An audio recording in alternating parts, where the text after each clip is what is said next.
अच्छा देखो, हम क्लास स्टार्ट कर रहे हैं। एक बार ये थोड़ा सा अपलोड हो रहा है ये वाला मॉड्यूल, उसके बारे में एक बार थोड़ा सा समझेंगे। आगे स्टार्ट करने से पहले एक पॉइंट को थोड़ा समझाना है मेरे को, उसके बारे में थोड़ा सा बात कर रहे हैं। एक बार ये थोड़ा सा अपलोड हो जाए क्योंकि इसमें टाइम लग रहा है।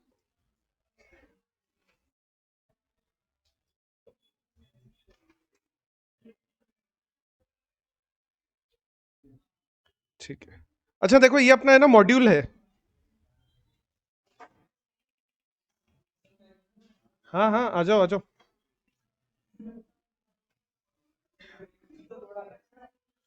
देखो यहाँ पर है ना अपना मॉड्यूल है, और हम लोग है ना ये वाला चैप्टर पढ़ रहे हैं। डिमांड फोरकास्टिंग वाला चैप्टर पढ़ रहे हैं। डिमांड फोरकास्टिंग वाले चैप्टर में है ना, अगर मैं तुम्हें क्वेश्चंस बताऊं तो डिमांड फोरकास्टिंग वाले चैप्टर में जो क्वेश्चंस है ना, वो क्वेश्चन देखना यहाँ पर है। जैसे इलस्ट्रेशन नंबर 1 हमने किया था, जिसमें 3 आंसर आ रहे थे, 98, 100 एंड 102। 3 आंसर आ रहे थे फर्स्ट क्वेश्चन में। ठीक है, फिर सेकंड क्वेश्चन किया था, उसमें ये आ रहे थे 148, 156, 164। फिर एक क्वेश्चन किया था जिसमें पॉपुलेशन और कलर टीवी वाला क्वेश्चन था। ठीक है, कि वो 20 तो 10 लाख पॉपुलेशन होगी तो 11.84, 11.4 ये आ रहा था, 14.44, 24.84। और एक ये लास्ट क्वेश्चन था जो हमने क्लास में किया था, डबल डबल 1960 करके, ऐसा कुछ आंसर था इसका। हाँ देखो, इसमें यही है, 11960 आंसर है। तो ये चारों क्वेश्चन है ना हमने क्लास में सॉल्व किए। और ये 4 क्वेश्चंस के बाद है ना, अगर तुम मॉड्यूल देखोगे ना, तो मॉड्यूल में नया चैप्टर स्टार्ट हो गया, कैपेसिटी प्लानिंग। नया चैप्टर स्टार्ट हो गया। अब मैं अपने नोट्स की अगर बात करूं ना, तो नोट्स में जब मैंने तुम्हें पढ़ाना स्टार्ट किया था तो मैंने तुम्हें बताया था कि हम जो पढ़ने वाले हैं ना, वो क्वांटिटेटिव मेथड्स होता है। हम क्वांटिटेटिव मेथड्स के बारे में यहाँ पर बात करते हैं कि कौन कौन से हमारे क्वांटिटेटिव मेथड्स हैं। और क्वांटिटेटिव मेथड्स में है ना, मैंने ये बताया था क्वांटिटेटिव मेथड में 2 मेथड है। एक तो रिग्रेशन एनालिसिस मेथड। हमने जितने भी क्वेश्चन अभी तक सॉल्व किए सारे के सारे रिग्रेशन एनालिसिस वाले किए। ठीक है, y is equal to a plus b x वाली इक्वेशन लगा के और लीस्ट स्क्वायर मेथड वाले फॉर्मेशन लगा के हमने सारे क्वेश्चन सॉल्व किए। जितने भी क्वेश्चन सॉल्व किए हमने रिग्रेशन एनालिसिस से ही किए। अभी इसमें एक मेथड और बाकी है, टाइम सीरीज एनालिसिस। अब मॉड्यूल में क्या है, टाइम सीरीज एनालिसिस का क्वेश्चन नहीं दिया हुआ। मॉड्यूल में एक भी क्वेश्चन नहीं दिया हुआ टाइम सीरीज एनालिसिस का। मॉड्यूल में जो 4 क्वेश्चंस दिखाए थे ना मैंने तुम्हें, वो 4 क्वेश्चंस यहां पर है। और वो लास्ट वाला क्वेश्चन, वो स्कूटर वाला क्वेश्चन था, 11960, जिसका आंसर आ रहा था। यहीं पर कंप्लीट है। और मॉड्यूल में इसके बाद ही चैप्टर 2 कैपेसिटी प्लानिंग, और नोट्स में भी ऐसा ही है। नोट्स में भी मैंने चैप्टर 2 कैपेसिटी प्लानिंग स्टार्ट कर दिया। लेकिन मॉड्यूल में है ना, जो ये टाइम सीरीज है ना, इसका एक कॉन्सेप्ट दिया हुआ है। अब उस कॉन्सेप्ट पर क्वेश्चन आएगा या नहीं आएगा वो डिफरेंट पॉइंट है। लेकिन है ना, पिछले कुछ सालों में है ना, सीएमए इंस्टीट्यूट ने अपने पेपर का ट्रेंड चेंज नहीं किया था। जो लास्ट वाला पेपर हुआ अभी जनवरी 23 के अंदर, जो दिसंबर 22 वाला पेपर था, उसमें सीएमए इंस्टीट्यूट ने ट्रेंड चेंज किया। ट्रेंड ऐसा चेंज किया कि मॉड्यूल में जो क्वेश्चन है वो तो पूछे गए, लेकिन मॉड्यूल में ऐसे बहुत सारे कॉन्सेप्ट है जिनके प्रैक्टिकल क्वेश्चंस नहीं है। मॉड्यूल में ऐसे बहुत सारे कॉन्सेप्ट्स है जिनके प्रैक्टिकल क्वेश्चन नहीं है। जैसे यहां पर टाइम सीरीज एक कॉन्सेप्ट है, लेकिन मॉड्यूल में उसका प्रैक्टिकल क्वेश्चन नहीं दिया हुआ। टाइम सीरीज यहां पर कॉन्सेप्ट है, बिल्कुल अलग तरह से समझते हैं इसको, रिग्रेशन से कोई लेना देना नहीं होता। लेकिन इसका है ना एग्जाम, यानी मॉड्यूल में हमें कॉन्सेप्ट तो दिया हुआ है। अगर मैं तुम्हें मॉड्यूल दिखाऊंगा ना यहाँ पर, तो तुम्हें मॉड्यूल में पता लगेगा कि मॉड्यूल में कॉन्सेप्ट तो है, लेकिन टाइम सीरीज के क्वेश्चन नहीं है। क्योंकि मैं देखो एक बार तुम्हें इसका कॉन्सेप्ट भी बता देता हूं कि मॉड्यूल में कॉन्सेप्ट दिया हुआ है या नहीं दिया हुआ। तो देखो यहां पर है ना, ये 4 क्वेश्चन मैंने इलस्ट्रेशन नंबर 4 कंप्लीट होती है ना, कैपेसिटी प्लानिंग स्टार्ट हो रहा है मॉड्यूल के अंदर। हमने भी ये चारों क्वेश्चन मॉड्यूल वाले कर लिए हैं। प्लस हमने 2 क्वेश्चन और किए जो एग्जाम में आए हुए थे, दिसंबर 18 और दिसंबर 22 वाले क्वेश्चन। लेकिन है ना, तुम अगर यहां पर देखोगे ना, तो यहां पर एक टेबल बना के दी हुई है, एक टेबल गिवन है। लेकिन इस टेबल में है ना कोई कैलकुलेशन नहीं दी हुई है। इसमें वैल्यूज दी हुई है D1, D2, D3, Q1, Q2, Q3, Q4 और कैपिटल D1, कैपिटल D2, इस तरह से कैलकुलेशंस गिवन है। वो इस तरह से यहां पर एक टेबल बनाकर दी हुई है। ये जो टेबल है ना, ये टाइम सीरीज की टेबल है, लेकिन इस टाइम सीरीज एनालिसिस का क्वेश्चन नहीं दिया हुआ। इस टाइम सीरीज एनालिसिस का कॉन्सेप्ट दिया हुआ है। जैसे ऊपर वाली देखो, ये वाली टेबल तुम्हें पता लग रही है किसकी टेबल है? रिग्रेशन एनालिसिस वाली 2016, 17, 18, 19, 20 बीच वाली वैल्यू को मिड ईयर को इसने जीरो कर दिया, ऊपर -1 -2 नीचे +1 +2। इसे देखो इसकी ना टेबल बनाकर दे रखी है और वो कैलकुलेशन कर रखी है कि हम क्या क्या कैलकुलेट करते हैं। हम एक तो एक्स वाई कैलकुलेट करते हैं, एक इससे टी बोला है, न्यू एक्स को इसने टी बोला है, एक तो टी कैलकुलेट कर लिया, एक टी स्क्वायर कैलकुलेट कर लिया, जैसे मैं एक्स स्क्वायर कैलकुलेट करता। इससे टेबल कॉन्सेप्ट दिया हुआ है और कॉन्सेप्ट देने के बाद इससे क्वेश्चन भी किए हैं, 4 क्वेश्चन दिए हुए हैं जिनको हमने क्लास में सॉल्व किया था। लेकिन जब इससे दूसरा एनालिसिस स्टार्ट किया ना, यहां पर देखो MA लिखा हुआ है, यहां पर एक वर्ड लिखा हुआ है MA। MA का मतलब होता है मूविंग एवरेज, हम पढ़ेंगे इसके बारे में। लेकिन इसने है ना इसका सिर्फ कॉन्सेप्ट दिया, एक और दिया, एक और टेबल बनाई, लेकिन तुम वहां पर भी देखोगे ना वही Q1 Q2 Q3 D1 D2 D3। इसने वहां पर कॉन्सेप्ट दिया, इसका क्वेश्चन नहीं दिया। चारों क्वेश्चन दिए और चारों क्वेश्चन इसने किसके दे दिए? रिग्रेशन एनालिसिस के दे दिए। तो इस बार से पहली बार ऐसा हुआ, ये फर्स्ट टाइम जो लास्ट वाले पेपर हुए थे ना, उसमें पहली बार ऐसा हुआ कि ऐसे क्वेश्चन भी एग्जाम में पूछे गए जिनका हमें मॉड्यूल में कॉन्सेप्ट तो दिया हुआ था लेकिन हमें उसके क्वेश्चन नहीं दिए हुए थे। जैसे रिग्रेशन एनालिसिस का कॉन्सेप्ट दिया हुआ है मॉड्यूल में और रिग्रेशन एनालिसिस के क्वेश्चन भी दिए हुए। तो अब तक तो ऐसा होता था कि एग्जाम में जब भी क्वेश्चन आता था ना, रिग्रेशन एनालिसिस का एक क्वेश्चन आ जाता था।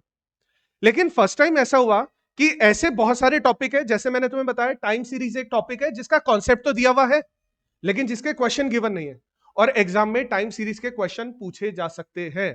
तो इसीलिए है ना, हम यहां पर जो हमारा दूसरा कॉन्सेप्ट है, यानी फोरकास्टिंग करने का जो दूसरा तरीका है टाइम सीरीज, फोरकास्टिंग करने का ये जो टाइम सीरीज एनालिसिस है ना, इसका क्वेश्चन हम खुद ही बनाएंगे यहां पर क्लास में और उसी को हम यहां पर सॉल्व करेंगे। टाइम सीरीज एनालिसिस और इवन मैंने तुम्हें यह बताया था कि ऑपरेशन मैनेजमेंट में एक टॉपिक का दूसरे टॉपिक से भी कोई लेना देना नहीं है। टाइम सीरीज एनालिसिस का कोई लेना देना नहीं है रिग्रेशन एनालिसिस से। रिग्रेशन एनालिसिस बिल्कुल डिफरेंट कॉन्सेप्ट है और टाइम सीरीज एनालिसिस बिल्कुल डिफरेंट कॉन्सेप्ट है। तो हम आज स्टार्ट कर रहे हैं डिमांड फोरकास्टिंग का टाइम सीरीज एनालिसिस। तो चैप्टर तो वही है, उसी वाले पेज पर कंटिन्यू करूंगा, लेकिन हम डिमांड फोरकास्टिंग का टाइम सीरीज एनालिसिस स्टार्ट करेंगे आज। हम स्टार्ट कर रहे हैं time series analysis.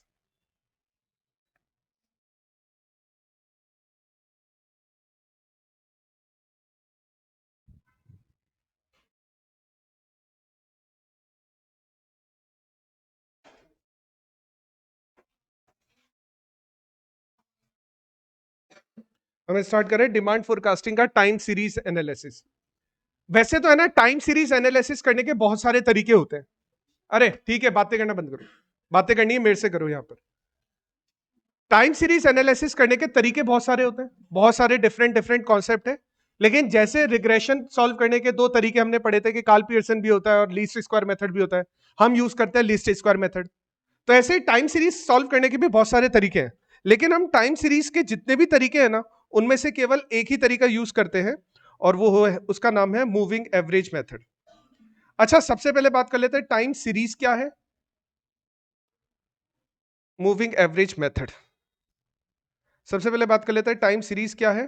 Time series एक ऐसी सीरीज है या ऐसा डेटा है जहां पर है ना टाइम, हर डेटा के साथ है ना टाइम इन्वॉल्व होता है।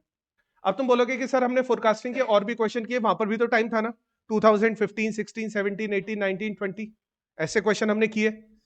लेकिन रिग्रेशन के लिए टाइम जरूरी है क्या? हमने ऐसे क्वेश्चन भी सॉल्व किए जहां पर पॉपुलेशन और डिमांड गिवन थी हमें, जहां पर पॉपुलेशन और नंबर ऑफ स्कूटर्स गिवन थे, वहां पर टाइम का कोई लेना देना नहीं था कि ये फर्स्ट ईयर का टाइम है, ये सेकंड ईयर का टाइम है, ये थर्ड ईयर का टाइम है, कोई लेना देना नहीं था।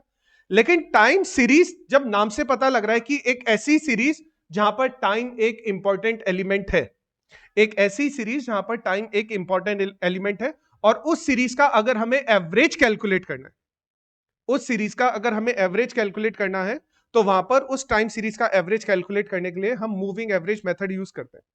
अब मूविंग एवरेज क्या है इसको भी मैं समझा देता हूं। तुम लोगों ने जब स्टैटिस्टिक्स में एवरेज पढ़े होंगे तो एवरेज है ना दो तरह के होते हैं, एक तो होते हैं मैथमेटिकल एवरेज और एक होते हैं पोजिशनल एवरेज।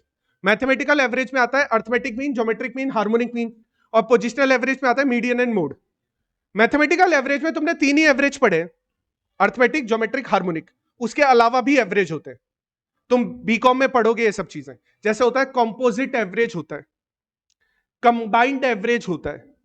तुमने कंबाइंड एवरेज तो पढ़ा है, है ना? तुमने मीन के साथ में है ना, जब मीन पढ़ते हो, अरिथमेटिक मीन पढ़ते हो, तो कंबाइंड अरिथमेटिक मीन पढ़ा है, तो तुमने कंबाइंड एवरेज पढ़ा है।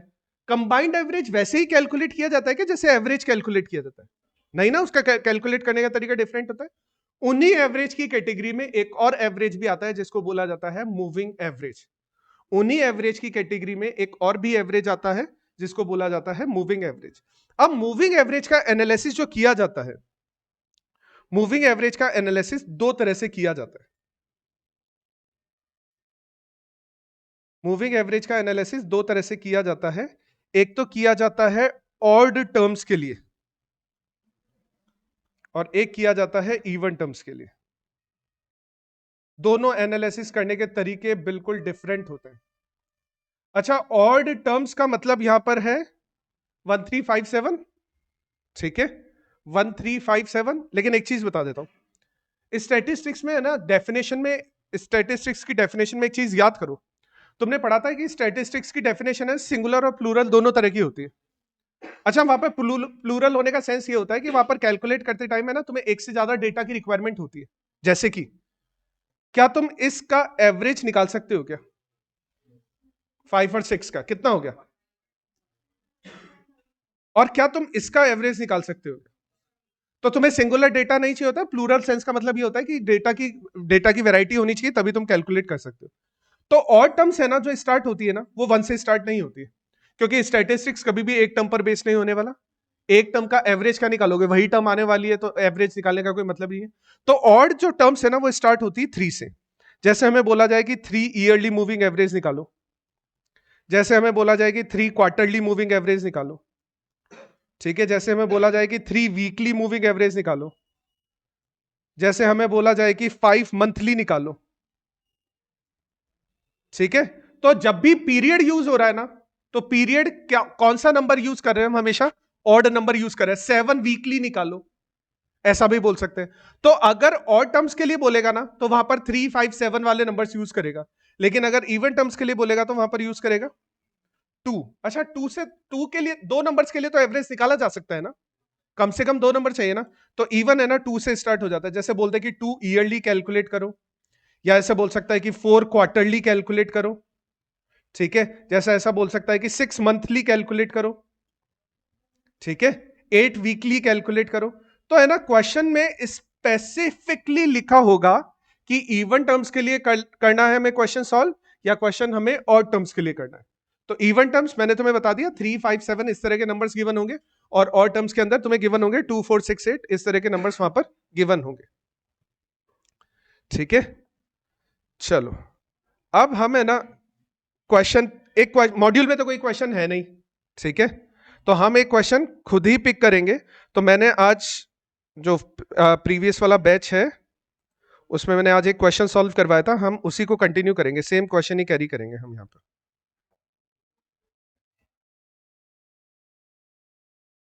ये वाला क्वेश्चन करवाया था मैंने।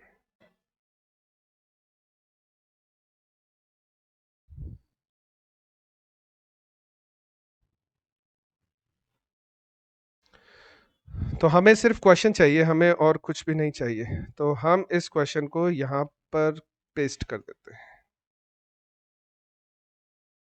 तो देखो, क्वेश्चन है हमारे पास में, क्वेश्चन दिया हुआ है कि एक ऑर्गेनाइजेशन का 3 साल्स का, 3 इयर्स का, ठीक है, साल्स है ना, एक ऑर्गेनाइजेशन का है ना 3 इयर्स का सेल्स का डेटा गिवन है हमें, ठीक है।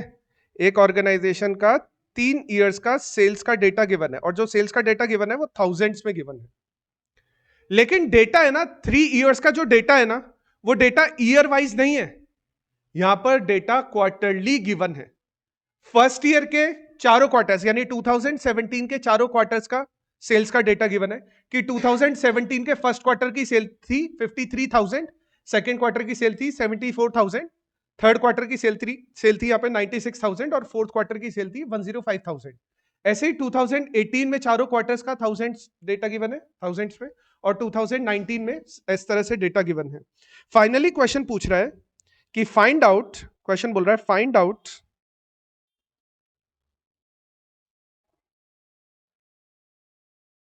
3 quarterly moving average. Find out 3 quarterly moving average. अच्छा, मूविंग का मतलब वही होता है जो तुम समझ रहे हो, चलने फिरने वाला एवरेज। ये एवरेज है ना, स्टैटिक नहीं होता, ये चलता रहता है, चेंज होता रहता है। जैसे नॉर्मल तुम क्वेश्चन सॉल्व करते हो तो 3, 8, 7, 5, 4, 9 एवरेज निकालोगे, तो एवरेज की एक ही वैल्यू आएगी जब तुम एवरेज करोगे। यहां पर ऐसा नहीं होता, यहां पर एवरेज है ना, चलता रहता है, चेंज होता रहता है, बदलता रहता है। अब वो कैसे सॉल्व करते हैं उसके लिए, अच्छा देखो सुनो एक चीज और, मैं तुम्हें है ना पहले है ना और टर्म्स के लिए सिखा रहा हूं, मैं तुम्हें और टर्म्स के लिए सिखा रहा हूं, इवन टर्म्स के लिए हम बाद में देखेंगे थोड़ा सा। तो और टर्म्स के लिए स्टार्ट करें तो मैं तुम्हें 3 क्वार्टरली बोल रहा हूं, फिर मैं 5 क्वार्टरली करवाऊंगा, फिर मैं एक क्वेश्चन हो सकता है तुम्हें दे दूं सॉल्व करने के लिए। तो आज तो हम और टर्म्स के बारे में ही सीखेंगे। तो और टर्म्स का क्वेश्चन सॉल्व करने के लिए सबसे पहले मैं ये टेबल कंप्लीट कर लेता हूं। इस टेबल को है ना मेरे को रीअरेंज करना है, कैसे करेंगे, तो हमें ईयर गिवन है 2017। 2017 के 4 क्वार्टर्स का डेटा हमारे पास में 1, 2, 3, 4। फिर है 2018, उसमें भी 4 क्वार्टर्स का डेटा गिवन है 1, 2, 3, 4। और 2019 उसमें भी हमें 4 क्वार्टर्स का डेटा गिवन है। तो मैं टेबल को, अभी मेरे को टेबल है ना, ऐसी टेबल को तुम्हें पता है क्या बोलते हैं, इस वाली टेबल को जो क्वेश्चन वाली टेबल है, इस टेबल को बोला जाता है मैट्रिक्स बोला जाता है। क्योंकि है ना इसमें डेटा दोनों तरफ से चल रहा है, रो वाइज भी चल रहा है डेटा और कॉलम वाइज भी चल रहा है। तो इस तरह की टेबल को बोला जाता है कॉम्प्लेक्स टेबल, या फिर इसको मैट्रिक्स भी बोलते हैं। मैथ्स वाले स्टूडेंट होंगे ना तो उनको पता होगा, मैट्रिक्स कुछ इसी तरह की होती है। तो है ना इसको मैट्रिक्स बोलते हैं। मैं क्या कर रहा हूं, ये जो डेटा मैट्रिक्स में गिवन है ना, मैं इसकी एक सिंपल टेबल बना रहा हूं, कॉलम वाइज जो टेबल हम बनाते हैं सिंपल, वैसी टेबल यहां पर बना रहा हूं। तो हमें सबसे पहले ये ईयर्स का डेटा गिवन था,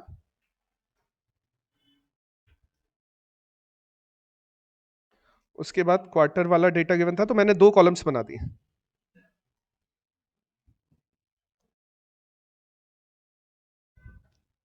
अब हमें क्वार्टरली जो डेटा गिवन था वो सेल्स का डेटा गिवन था, तो मैं ये क्वार्टर है यहां पर,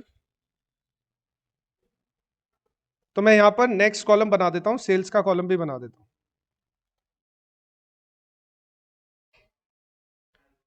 अब तुम्हारे है ना एक चीज बता देता हूं, तुम्हारे मॉड्यूल में क्वेश्चन नहीं है तो तुम है ना इसको फिर रैंडम क्वेश्चन नाम से रेफर करोगे हमेशा। अगर कोई क्वेश्चन जो मॉड्यूल में नहीं है, जैसे हम ये ना कोई पेपर से क्वेश्चन सॉल्व करें, पेपर वाले क्वेश्चन को हम पेपर के नाम से रेफर कर रहे थे, December 18, December 22, लेकिन ये क्वेश्चन नहीं है ना, तो फिर इसको रैंडम क्वेश्चन के नाम से रेफर करोगे, ताकि तुम बाद में नहीं पूछो कि बोले सर ये क्वेश्चन है कहां पर मॉड्यूल के अंदर। ठीक है, क्योंकि मॉड्यूल में है ही नहीं ये क्वेश्चन।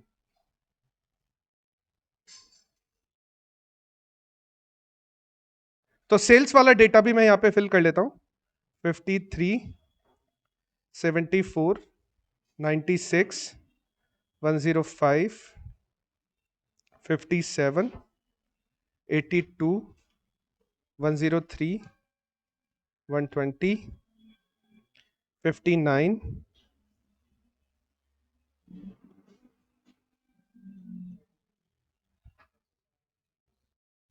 अच्छा एक चीज और, मैं सिर्फ 3 ईयरली पर ध्यान दूंगा। तुम में से एक भी क्वेश्चन मत बोलना कि सर 5 ईयरली आ जाता तो क्या करते, 7 ईयरली आ जाता तो क्या करते। मैं बताऊंगा, वो एक एक करके बताऊंगा, लेकिन फिलहाल जो क्वेश्चन है वो 3 क्वार्टरली है। ठीक है, मैं सिर्फ 3 क्वार्टरली पर ध्यान दूंगा, मैं उसके अलावा 5, 7 क्वार्टरली के बारे में अभी बात नहीं करूंगा। तो नेक्स्ट कॉलम जो यहां पर बनने वाला है वो कॉलम बनने वाला है मूविंग टोटल का। नेक्स्ट कॉलम बनेगा मूविंग टोटल का।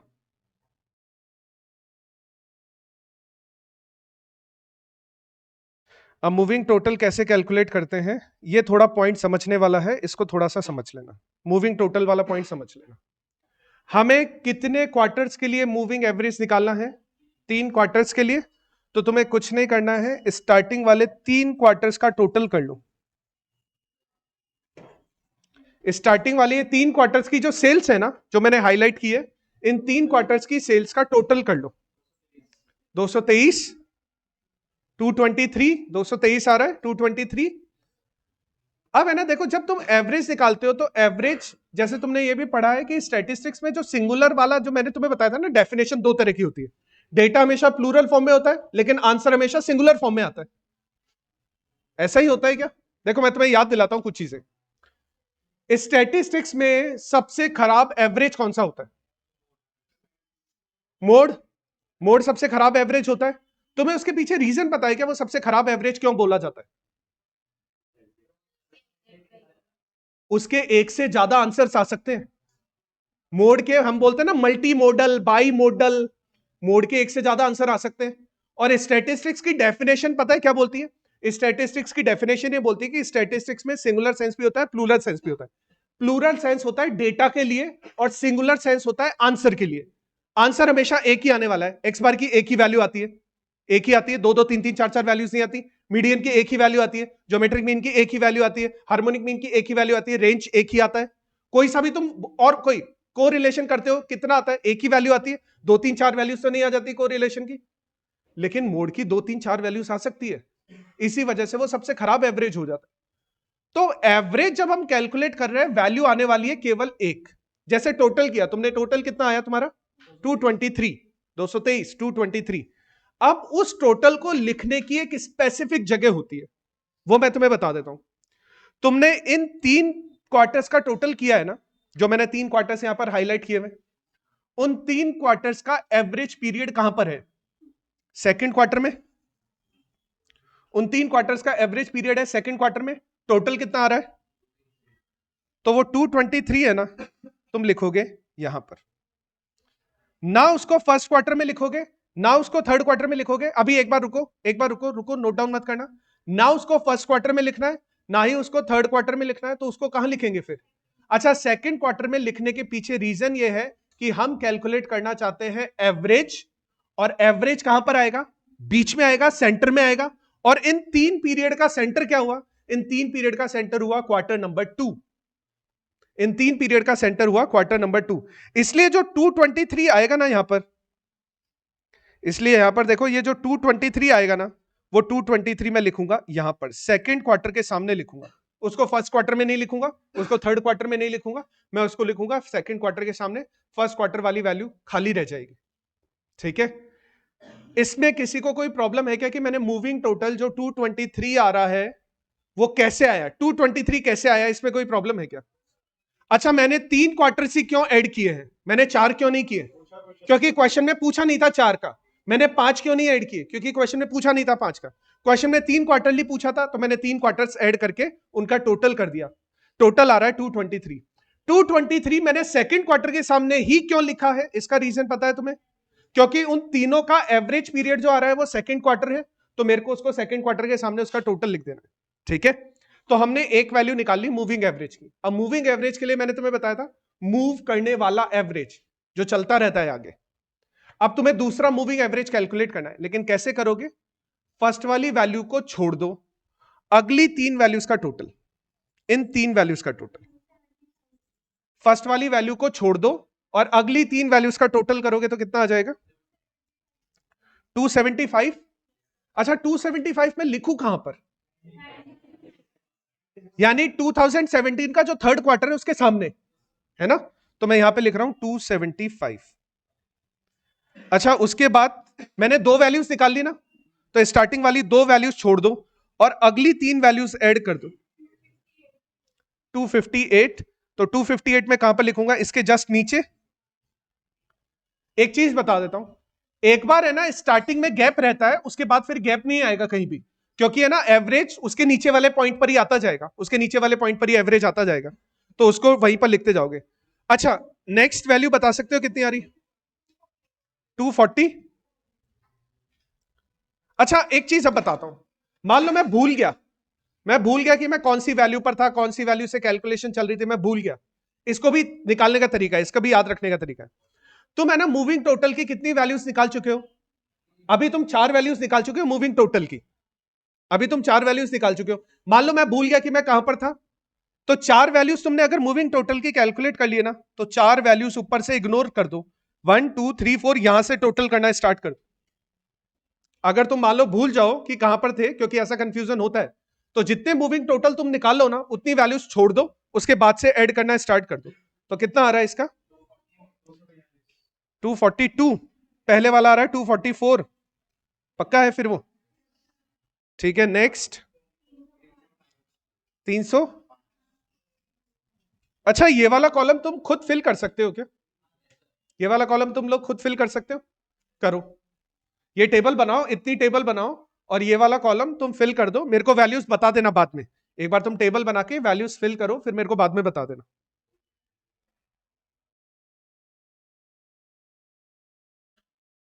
ऑनलाइन वाले जो स्टूडेंट्स हैं उन्हें ये समझ में आया कि क्या कॉन्सेप्ट, किस तरह से हम फॉलो कर रहे हैं इस कॉन्सेप्ट को, एवरेज किस तरह से कर रहे हैं हम यहाँ पर, यानी टोटल किस तरह से कर रहे हैं हम यहाँ पर, टोटल किस तरह से कर रहे हैं, ये कॉन्सेप्ट समझ में आया?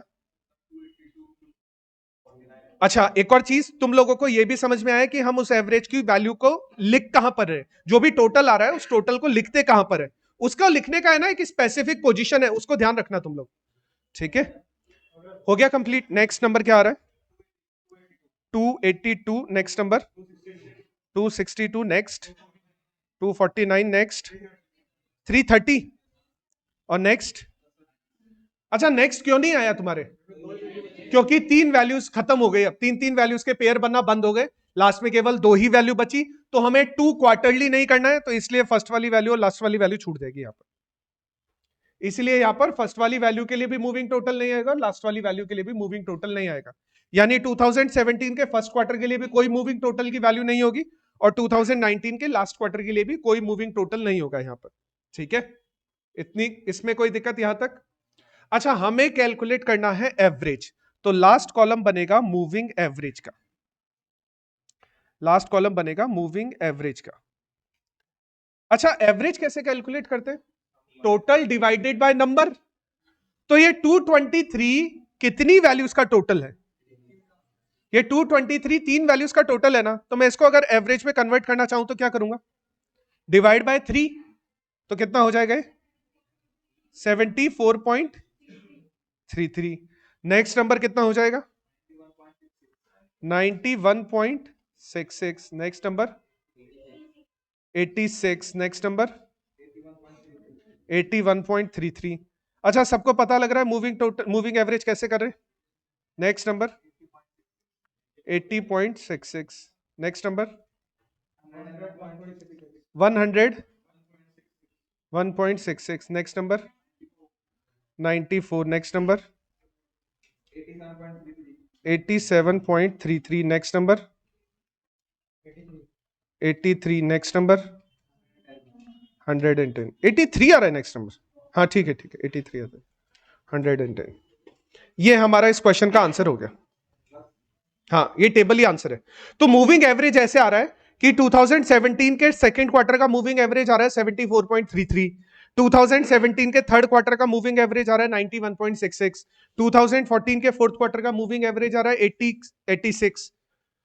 ठीक है, अच्छा अब है ना, तुम अगर मूविंग एवरेज का कॉन्सेप्ट अगर समझोगे ना, तो मूविंग एवरेज का मतलब ये होता है, जैसे 258 टोटल आया, जैसे यहां पर ये जो 258 टोटल आया, ये इन तीन वैल्यूज का टोटल था ना, और ये एवरेज यहां पर आया 86। इसका मतलब पता है क्या है?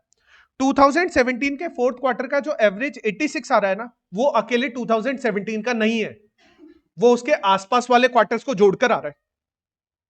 यानी सिर्फ 2017 के थर्ड फोर्थ क्वार्टर का हमने एवरेज थोड़ी निकाला है, उसको उसका एवरेज निकालने के लिए एक वैल्यू उससे पहले वाली ली, एक वैल्यू उसके बाद वाली ली, तो हमने है ना एक एरिया का एवरेज निकाला है, ना कि एक पर्टिकुलर सीरीज का। हमने एक एरिया को सेलेक्ट करके उसका एवरेज निकाला है, तो हम ऐसा देख रहे हैं कि आसपास में क्या चल रहा है। ठीक है, 2017 के थर्ड क्वार्टर के आसपास में क्या एवरेज आ रहा है, फोर्थ क्वार्टर के आसपास में क्या एवरेज आ रहा है, तो इस तरह से हम इसको कैलकुलेट कर लेते हैं। अच्छा, किसी को भी मूविंग एवरेज कैलकुलेट करने में कोई प्रॉब्लम है तो पूछ लो। नहीं? ठीक है, अब देखो ये तो हो गया हमारा मूविंग एवरेज का क्वेश्चन। सबने कर लिया क्या कंप्लीट? सबने टेबल बना ली? किसी की कंप्लीट नहीं हुई तो बता दो, मैं वेट कर लूंगा। सबकी कंप्लीट हो गई? ठीक है, चलो सेम क्वेश्चन है, सेम डेटा है, लेकिन अब की बार हमसे पूछ रहा है find out 5 quarterly moving average. Same data, same question, लेकिन पूछ रहा है find out 5 quarterly moving average. अब देखो 5 क्वार्टरली मूविंग एवरेज है, तो स्टार्टिंग वाला ईयर, क्वार्टर और सेल्स का कॉलम तो एज इट इज ही बनेगा इसमें, है ना? तो मैं यहां पर चेंज करना स्टार्ट कर देता हूं, एक तो मूविंग टोटल। अच्छा देखो, तो हम बात कर रहे थे कि हम यहां पर है ना 3 क्वार्टरली तो ऑलरेडी सॉल्व कर चुके थे, हम 5 क्वार्टरली मूविंग एवरेज करना स्टार्ट कर रहे थे, तो सबसे पहले ऑफलाइन वाली क्लास वाले बच्चों ने कर लिया, मेरे को लगता है ऑनलाइन वाली क्लास वाले बच्चों ने भी कर लिया होगा। तो हम है ना यहां पर मूविंग टोटल करते हैं सबसे पहले, और मूविंग टोटल करने के बाद हम कैलकुलेट करते हैं मूविंग एवरेज। अच्छा यहां पर है ना, अगर तुम लोगों ने मूविंग टोटल करना है ना, तो मूविंग टोटल करने के लिए तुम वैल्यूज, 5 वैल्यूज का टोटल करना स्टार्ट करोगे, क्योंकि 5 क्वार्टरली है, तो तुम है ना 5 वैल्यूज का मूविंग टोटल करना स्टार्ट करोगे। अच्छा उसको सबसे पहली वैल्यू लिखोगे कहां पर, ये बता दो मेरे को। यानी 2017 के थर्ड क्वार्टर के सामने वो वैल्यू लिखी जाएगी। अच्छा तुम्हें ये कंफ्यूजन है क्या कि वो, किसी को भी कंफ्यूजन है क्या कि वो थर्ड क्वार्टर के सामने ही क्यों लिखी जा रही है? नहीं ना, ठीक है। तो पहली वैल्यू कितनी आ रही है? 385। फर्स्ट वाली वैल्यू आ रही है 385। अच्छा स्टार्टिंग वाली दोनों वैल्यूज ब्लैंक है। नेक्स्ट है 414, next 443, next 467, 421, next 447, next 472, next 50, और इसके बाद, अच्छा क्यों आ रही है इसके बाद? क्योंकि है ना 5 वैल्यूज वाला कॉन्सेप्ट खत्म हो गया, अब 4 4 वैल्यूज ही बची है, तो हम है ना उसका टोटल नहीं कर पाएंगे। अच्छा ऑनलाइन वाले जो भी स्टूडेंट्स हैं उन सबका भी टोटल सेम ही यही आ रहा है क्या? ऑनलाइन वाले जो भी स्टूडेंट्स हैं उन सबका total sum, moving total sum आ रहा है सबका?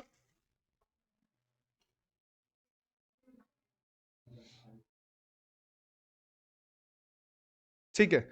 तो मूविंग एवरेज, अब मूविंग एवरेज करोगे तो डिवाइड बाय 5, क्योंकि 5 नंबर्स का टोटल है ना, तो एवरेज करने के लिए तुम 5 से डिवाइड करना स्टार्ट कर दोगे। 77, 82.8, 88.6, 93.4, 84.2, 80, 89.4, 94.4, 10, और ये इसका आंसर आ गया। ठीक है, 5 क्वार्टरली मूविंग एवरेज का आंसर आ गया। किसी को कोई प्रॉब्लम कि 3 क्वार्टरली कैसे किया, 5 क्वार्टरली कैसे किया मूविंग एवरेज? नहीं। तो एक क्वेश्चन अब तुम्हारे लिए, सेम डेटा, सब कुछ सेम है, लेकिन इस बार 7 क्वार्टरली है।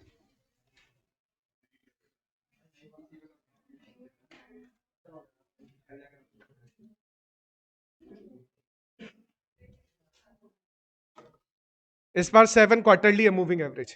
ये वाला क्वेश्चन तुम लोग खुद ट्राई करो। तो 7 क्वार्टरली में क्या करेंगे, 7 ईयर्स का टोटल, और उसको लिखोगे। पहली वैल्यू कहां पर आएगी ये बता दो मेरे को। 2017 के फोर्थ क्वार्टर के सामने पहली वैल्यू आएगी, स्टार्टिंग वाली 3 वैल्यू खाली रह जाएगी। ठीक है, कंप्लीट करो। 7 क्वार्टरली मूविंग एवरेज, कंप्लीट करो 7 क्वार्टरली मूविंग एवरेज।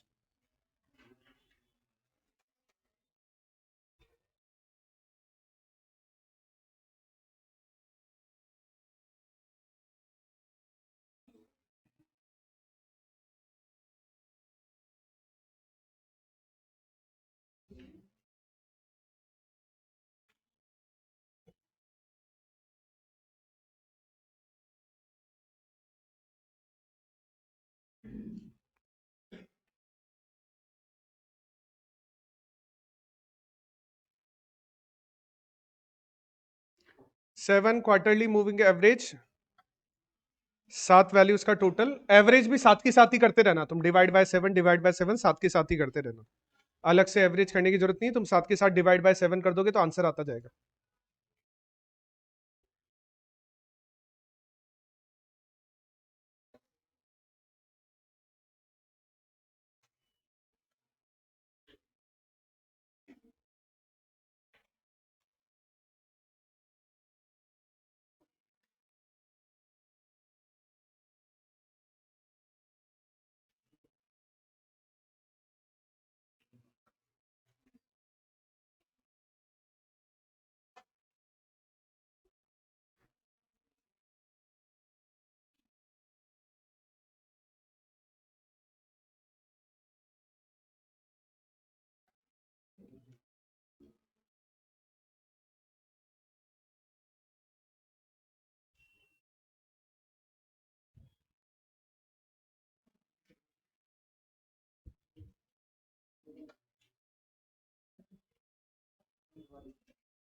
एवरेज करने के लिए डिवाइड बाय 7, ठीक है।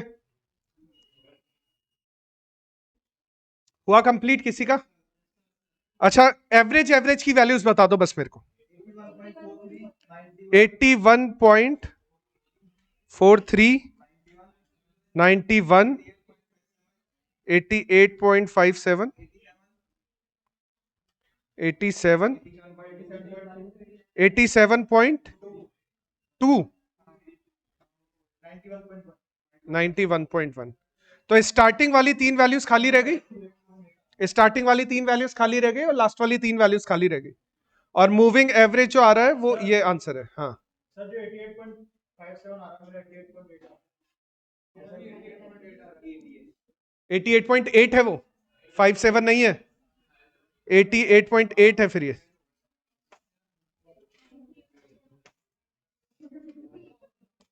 तो यार है मूविंग एवरेज की वैल्यूज आ रही है हमारे पास। किसी को कोई प्रॉब्लम है इसमें? नहीं, 91.9, 91.9 आ रही है। अच्छा, 99.1 आ रही है, 99.14, तो 99.14 नहीं, स्टेप मार्किंग होती है ओएम में, ठीक है।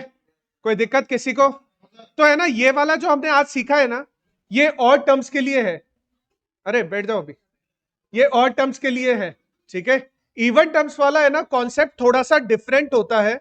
मैं बताता था इवन टर्म्स में डिफरेंट क्या आएगा। तुम जैसे और टर्म्स के लिए टोटल करते हो, ठीक है, तो तुमने टोटल करके जैसे मान लो इन 5 वैल्यूज का टोटल किया, और तुमने टोटल को कहां लिखा? इसके सामने लिखा, थर्ड के सामने लिखा।